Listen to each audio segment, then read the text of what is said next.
மாணவர்கள் நலன் கருதி 12ஆம் வகுப்பு பொதுத் தேர்வு முடிவுகளை மே 7ஆம் தேதிக்கு பிறகு வெளியிடுவது குறித்து முதலமைச்சருடன் ஆலோசிக்கப்படும் என பள்ளிக்கல்வித்துறை அமைச்சர் அன்பில் மகேஷ் தெரிவித்துள்ளார்.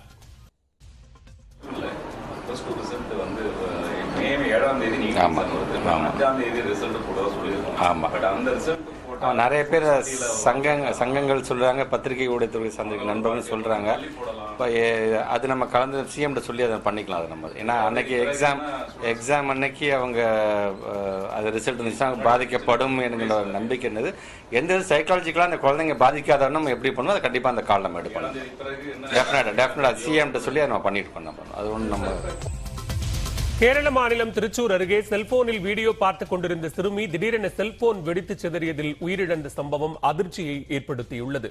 திருச்சூர் மாவட்டம் பட்டிப்பரம்பு பகுதியைச் சேர்ந்தவர் சிறுமி 3ஆம் வகுப்பு படித்து வந்த 8 வயது சிறுமியான அவர் செல்போனில் வீடியோ பார்த்துக் கொண்டிருந்த போது செல்போன் திடீரென வெடித்து சிதறியதாக கூறப்படுகிறது. இந்த விபத்தில் ஆதித்ய ஸ்ரீ பரிதாபமாக உயிரிழந்தார். இந்த சம்பவம் அப்பகுதியில் பரபரப்பை ஏற்படுத்தியுள்ள நிலையில் தடயவியல் நிபுணர்கள் சம்பவ இடத்தில் ஆய்வு மேற்கொண்டு வருகின்றனர்.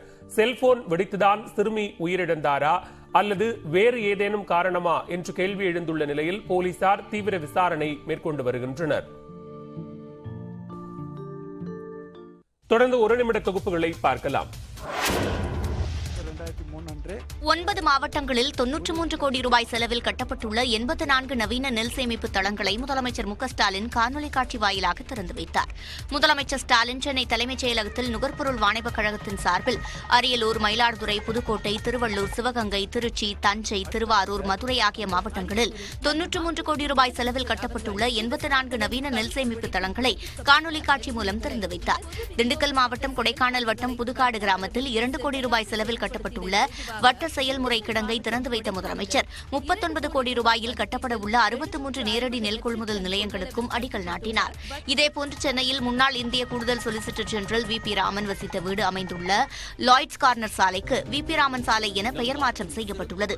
மெரினா கடற்கரை காமராஜர் சாலை முதல் இந்தியன் வங்கி தலைமை அலுவலகம் வரை உள்ள அந்த சாலையின் பெயர் பலகையை காணொலி காட்சி வாயிலாக திறந்து வைத்தார். இந்து சமய அறநிலையத்துறை சார்பில் திருவருட்பிரகாச வள்ளலாரின் முப்பெரும் விழா மற்றும் தொடர் அன்னதானத்திற்காக அரசு மானியம் 3 கோடியே 25 லட்சம் ரூபாய்க்கான காசோலையை வள்ளலார் முப்பெரும் விழா குழுவினரிடம் முதலமைச்சர் ஸ்டாலின் வழங்கினார்.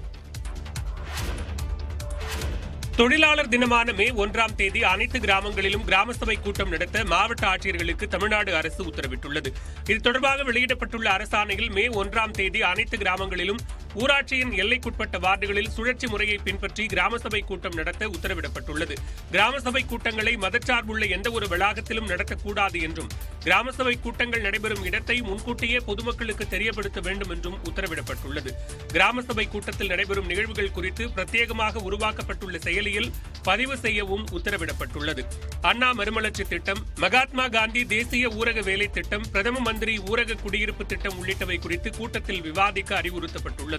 மேலும் சுத்தமான குடிநீர் விநியோகத்தினை உறுதி செய்வது குறித்து விவாதிக்கவும், பிளாஸ்டிக் பை பயன்பாட்டை முற்றிலும் தவிர்ப்பது தொடர்பாகவும் அதற்கு மாற்று ஏற்பாடுகள் தொடர்பாகவும் கிராம சபை கூட்டத்தில் விவாதிக்க அறிவுறுத்தப்பட்டுள்ளது.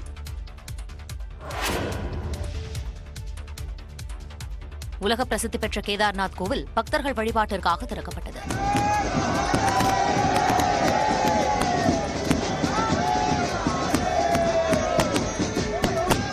நாட்டின் முக்கிய ஆன்மீக சுற்றுலா தலமாக திகழும் கேதார்நாத் கோவிலில் புனித யாத்திரை இன்று தொடங்கியுள்ளது.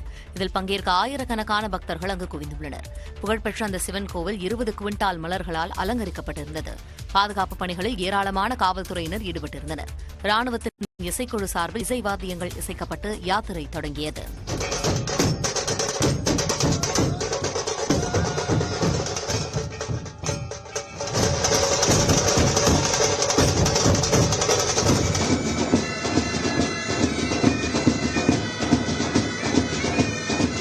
கேதார்நாத் யாத்திரை செல்லும் பாதையில் மழை மற்றும் பனிப்பொழிவு அதிக அளவில் காணப்படுகிறது. கடுங்குளிரையும் பொருட்படுத்தாமல் பக்தர்கள் நீண்ட வரிசையில் காத்திருக்கின்றனர். அடுத்த சில நாட்களுக்கு பனியின் தாக்கம் அதிகம் இருக்கும் என்று இந்திய வானிலை ஆய்வு மையம் தெரிவித்துள்ளது. இதனை கருத்தில் கொண்டு புனித யாத்திரைக்கு செல்வோருக்கான பதிவு வரும் 30ஆம் தேதி வரை நிறுத்தப்பட்டுள்ளது. ஆஸ்திரேலியாவுக்கு எதிரான உலக டெஸ்ட் சாம்பியன்ஷிப் இறுதிப் போட்டிக்கான 15 பேர் கொண்ட இந்திய அணியை பிசிசிஐ அறிவித்தது. இரண்டாவது உலக டெஸ்ட் சாம்பியன்ஷிப் இறுதிப் போட்டி வரும் ஜூன் 7ஆம் தேதி இங்கிலாந்தில் உள்ள ஓவல் மைதானத்தில் நடைபெறவுள்ளது. இந்த இறுதிப் போட்டியில் விளையாட இந்தியா ஆஸ்திரேலியா அணிகள் தகுதி பெற்றுள்ளது. ஆஸ்திரேலிய அணி கடந்த ஏப்ரல் 20ஆம் தேதி 17 பேர் கொண்ட அணியை அறிவித்தது. இந்நிலையில் ரோஹித் சர்மா தலைமையிலான 15 பேர் கொண்ட இந்திய அணியை பிசிசிஐ அறிவித்துள்ளது. ஐபிஎல்லில் சிஎஸ்கே அணிக்காக அதிரடியாக விளையாடி வரும் ரஹானேவின் மறுபிரவேசம் அவரது இருப்பை உலக டெஸ்ட் சாம்பியன்ஷிப் இறுதிப் போட்டியில் கொடுத்துள்ளது. அதேபோல் ஆஸ்திரேலிய தொடரின் கடைசி 2 டெஸ்டில் இருந்து நீக்கப்பட்ட பின்னர் KL ராகுல் அணிக்கு மீண்டும் திரும்பியுள்ளார்.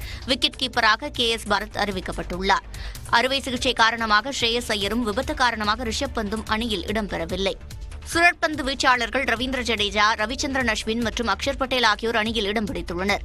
முதுகு காயம் காரணமாக ஜஸ்பிரீத் பும்ரா இல்லாத நிலையில் வேகப்பந்து வீச்சாளர்களாக முகமது ஷமி மற்றும் முகமது சிராஜ் தேர்வாகியுள்ளனர். ஜெய்தேவ் உனட்கட் மற்றும் உமேஷ் யாதவ் ஆகியோரும் இடம்பெற்றுள்ள நிலையில் இருவருக்கிடையே 3வது வேகப்பந்து வீச்சாளருக்கான போட்டி ஏற்பட்டுள்ளது. திருவாரூர் மாவட்டம் திருத்துறைப்பூண்டியில் 1 மணி நேரம் கனமழை பெய்தது. வளிமண்டல கீழடுக்குகளில் கிழக்கு திசை காற்றும் மேற்கு திசை காற்றும் சந்திக்கும் பகுதி நிலவுகிறது. இதனால் தமிழ்நாடு மற்றும் புதுச்சேரியில் மழை பெய்ய வாய்ப்புள்ளதாக சென்னை வானிலை ஆய்வு மையம் தெரிவித்திருந்தது. இந்நிலையில் இன்று காலை திருவாரூர் மாவட்டம் திருத்துறைப்பூண்டியில் கனமழை பெய்தது. திருத்துறைப்பூண்டியில் கட்டிமேடு, பாண்டி, சிங்களாந்தி, மணலி உள்ளிட்ட பல்வேறு பகுதிகளில் கனமழை காணப்பட்டது. 1 மாத காலமாக கடும் வெப்பம் காணப்பட்ட சூழலில் திடீரென பெய்த மழையால் மக்கள் மகிழ்ச்சியடைந்துள்ளனர். கோடை சாகுபடியில் ஈடுபட்டுள்ள விவசாயிகளுக்கும் திடீர் மழை நன்மை பயத்துள்ளது.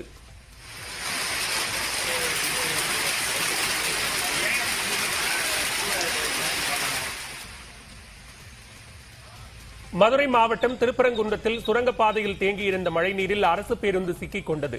தியாகராஜர் பொறியியல் கல்லூரி செல்வதற்காக இயக்கப்பட்ட அரசு பேருந்து சுரங்கப்பாதையை கடக்க முயன்றது. அப்போது சுரங்கப்பாதையில் மழைநீர் அதிகம் இருந்ததால் பாதி வழியில் நின்றது. பேருந்து மேற்கொண்டு நகர முடியாத சூழலில் 50க்கும் மேற்பட்ட மாணவர்கள் உட்பட 80 பயணிகள் தண்ணீரில் இறங்கி நடந்து சென்றனர். தகவல் அறிந்து வந்த போக்குவரத்து தொழிலாளர்கள் கனரக வாகனம் மூலமாக அரசு பேருந்தை மீட்டனர்.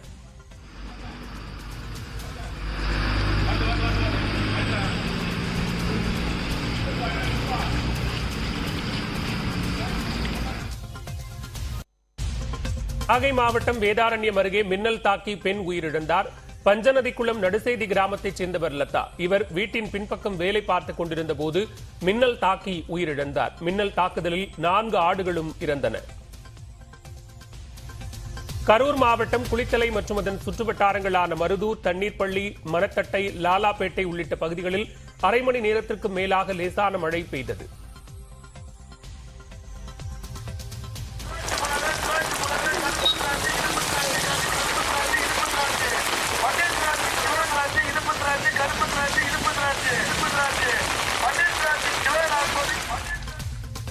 நீலகிரி, கோவை, ஈரோடு உட்பட 14 மாவட்டங்களில் இன்று கனமழை பெய்ய வாய்ப்பிருப்பதாக சென்னை வானிலை ஆய்வு மையம் தெரிவித்துள்ளது.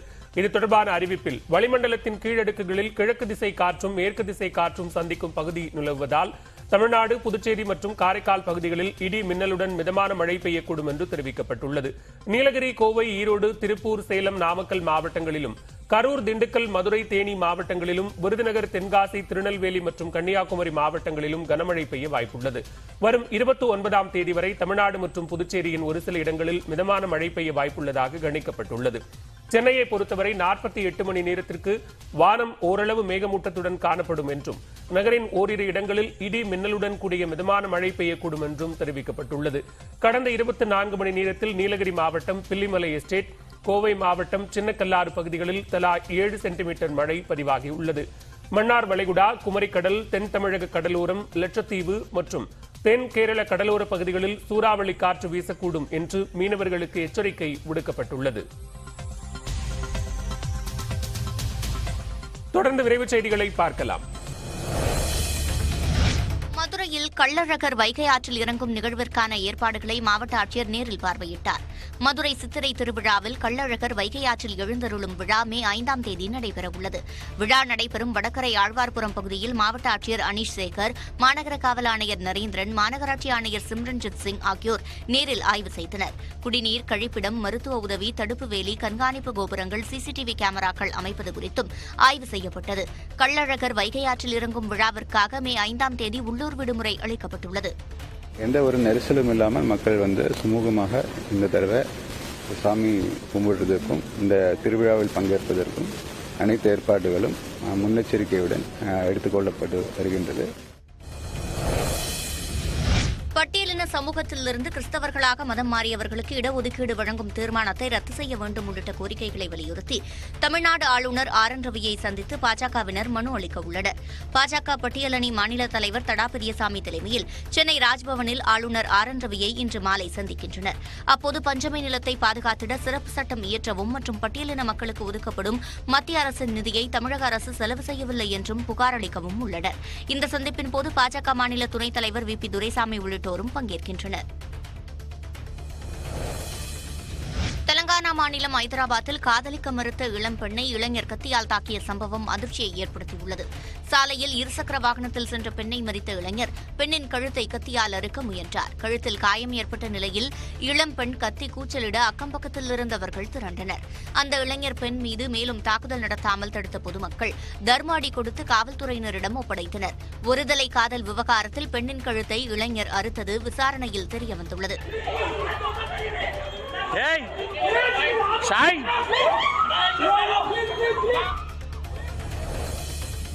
இந்திய அமெரிக்க விமானப்படையினர் இணைந்து நடத்திய கோப் இந்தியா 2023 என்ற பயிற்சி நிறைவுற்றது. இந்த பயிற்சியில் இந்தியா மற்றும் அமெரிக்க விமானப்படை விமானிகள் தங்கள் திறமைகளை வெளிப்படுத்தினர். மேற்குவங்க மாநிலம் காலைகுந்தா விமானப்படை மையத்தின் அருகே இந்த பயிற்சி நடைபெற்றது.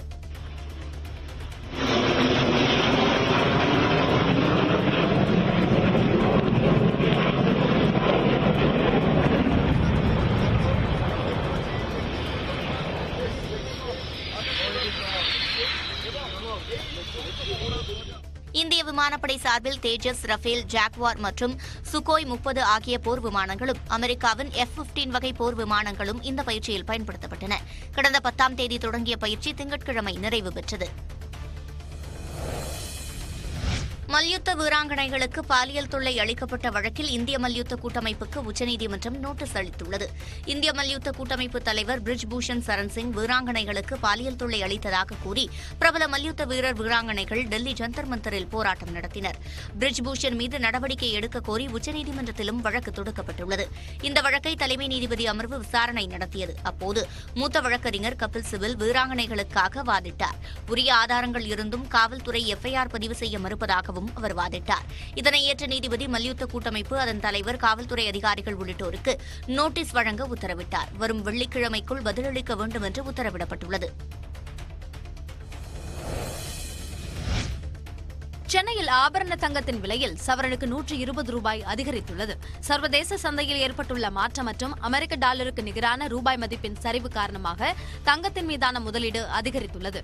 இதன் எதிரொலியாக தங்கத்தின் விலை உயர்ந்து வருகிறது. இந்நிலையில் சென்னையில் கிராமுக்கு 15 ரூபாய் உயர்ந்து 1 கிராம் ஆபரண தங்கம் 5630 ரூபாய்க்கு விற்பனையாகிறது. சவரனுக்கு 120 ரூபாய் அதிகரித்து 1 சவரன் ஆபரண தங்கம் 45,040 ரூபாய்க்கு விற்பனை செய்யப்படுகிறது. வெள்ளி விலை கிராமுக்கு 70 ரூபாய் அதிகரித்து 80 ரூபாய் 70 காசுகளுக்கும் 1 கிலோ வெள்ளி 80,700 ரூபாய்க்கும் விற்பனையாகிறது. அமெரிக்கா மற்றும் சவுதி அரேபியாவின் சமாதான பேச்சுவார்த்தையை அடுத்து சூடானில் 72 மணி நேர சண்டை நிறுத்தத்திற்கு ராணுவமும் துணை ராணுவ படைகளும் ஒப்புக்கொண்டுள்ளன. 3 நாட்கள் சண்டை நிறுத்தம் அமலுக்கு வந்தால் வெளிநாட்டு மக்கள் சொந்த நாடுகளுக்கு திரும்ப போதிய ஏற்பாடு செய்யப்படும் என்றும் மருத்துவமனை மற்றும் பொருட்களை வாங்க ஏதுவாக இருக்கும் என்றும் அமெரிக்கா தரப்பில் வலியுறுத்தப்பட்டது. இதனை ஏற்ற இரு பிரிவினரும் 72 மணி நேர சண்டை நிறுத்தத்திற்கு சம்மதித்துள்ளனர். இதுவரை 427 பேர் சூடானில் துப்பாக்கிச்சூடு சம்பவத்தால் உயிரிழந்துள்ளனர். இந்தியர்கள் 500 பேர் சூடான் துறைமுக வந்துள்ளனர். அவர்களை மீட்கும் பணிகள் தீவிரமடைந்துள்ளன. ஆபரேஷன் காவேரி என்ற திட்டம் வாயிலாக இந்தியர்கள் மீட்கப்பட்டு வருகின்றனர். G-Square நிறுவனம் தொடர்புடைய அலுவலகங்களில் வருமான வரித்துறையினர் 2வது நாளாக இன்றும் சோதனை மேற்கொண்டு வருகின்றனர். G-Square கட்டுமான நிறுவனம் முறையாக வருமான வரி செலுத்தாமல் வரி ஏய்ப்பு செய்த குற்றச்சாட்டில் வருமான வரித்துறை அதிரடி சோதனையை மேற்கொண்டுள்ளது. தமிழ்நாட்டில் சென்னை, கோவை, திருச்சி, ஓசூர் உள்ளிட்ட இடங்களிலும், கர்நாடக மாநிலத்தில் பெங்களூரு, மைசூரு, பெல்லாரி உள்ளிட்ட இடங்களிலும், தெலுங்கானா மாநிலத்தில் ஐதராபாத் அலுவலகத்திலும் நேற்று சோதனை தொடங்கியது. இந்நிலையில் G-Square நிறுவனத்திற்கு தொடர்புடைய இடங்களில் 2வது நாளாக இன்றும் வருமான வரித்துறை அதிகாரிகள் சோதனையில் ஈடுபட்டுள்ளனர். சென்னையில் நுங்கம்பாக்கம், ஆழ்வார்பேட்டை, சேத்துப்பட்டு உள்ளிட்ட 15 இடங்களில் சோதனை நடைபெறுகிறது. சென்னை நீலாங்கரையில் உள்ள அந்நிறுவன இயக்குநர் பாலாவின் வீட்டில் நேற்று சோதனை நிறைவடைந்த நிலையில் இன்று அதிகாலை முதல் மீண்டும் அதிகாரிகள் சோதனையில் ஈடுபட்டுள்ளனர். அண்ணாநகர் சட்டமன்ற உறுப்பினர் மோகனின் மகன் கார்த்திக்கின் அலுவலகத்திலும் சோதனை தொடர்கிறது. மேலும் ஜி ஸ்கொயர் நிறுவனத்தின் முக்கிய நிர்வாகிகள், நிறுவனத்தின் ஆடிட்டர்கள் அலுவலகங்களிலும் சோதனை நடத்தப்படுகிறது. கோவை, திருச்சி, ஓசூர், பெங்களூரு, ஐதராபாத் உள்ளிட்ட 50 இடங்களிலும் 2வது நாளாக சோதனை தொடர்கிறது. கோவை மாவட்டம் பீளமேட்டில் உள்ள ஜி ஸ்கொயர் நிறுவனத்தின் அலுவலகத்தில் 2வது நாளாக வருமான வரித்துறை சோதனை நடைபெற்று வருகிறது. நேற்று காலை 7 மணிக்கு தொடங்கிய சோதனை தற்போது வரை தொடர்கிறது. கோவை ராமநாதபுரம் அடுத்த தாமு நகரில் மகேந்திரா பம்ப்ஸ் நிறுவன இணை இயக்குநர் வீட்டில் நடைபெற்ற சோதனை நேற்று நள்ளிரவோடு நிறைவுற்றது. வருமான வரித்துறையின் 2வது நாள் சோதனையில் ஜி ஸ்கொயர் நிறுவனத்தின் பத்திரப்பதிவுகள் ஆய்வு செய்யப்படுகின்றன. நஷ்டத்தில் இயங்கி வந்த ஜி ஸ்கொயர் நிறுவனம் கடந்த 2 ஆண்டுகளில் மட்டும் பெருமளவு லாபம் ஈட்டி வருவதாக எழுந்த புகாரில் அந்த நிறுவனத்தில் வருமான வரித்துறை சோதனை நடைபெறுகிறது. நிலங்களின் மதிப்பை குறைத்து மதிப்பிட்டு பத்திரப்பதிவு செய்து அதன் மூலம் வரி ஏய்ப்பு செய்திருப்பதாக வருமான வரித்துறை தகவல் தெரிவித்துள்ளது. இந்நிலையில் 2வது நாளாக தொடரும் சோதனையில் ஜி ஸ்கொயர் நிறுவனம் செய்த பத்திரப்பதிவுகளை வருமான வரித்துறை அதிகாரிகள் ஆய்வு செய்து வருகின்றனர். ஒரே நேரத்தில் அதிக அளவு நிலங்களை கையகப்படுத்தியதாகவும் குறைந்த காலகட்டத்தில் அதிக வருமானம் ஈட்டியதாகவும் எழுந்த குற்றச்சாட்டுகளின் அடிப்படையில் இந்த நடவடிக்கை மேற்கொள்ளப்படுகிறது. ஜி ஸ்கொயர் நிறுவனம் மூலம் கடந்த 3 ஆண்டுகளாக நடந்த பத்திரப்பதிவுகள் அனைத்தும் ஆய்வுக்கு உட்படுத்தப்பட்டிருப்பதாக கூறப்படுகிறது. செட்டிநாடு குழுமத்திற்கு தொடர்புடைய இடங்களில் 2வது நாளாக அமலாக்கத்துறையினர் சோதனை நடத்தி வருகின்றனர். சென்னையை தலைமையிடமாக கொண்ட செட்டிநாடு குழுமம் சிமெண்ட்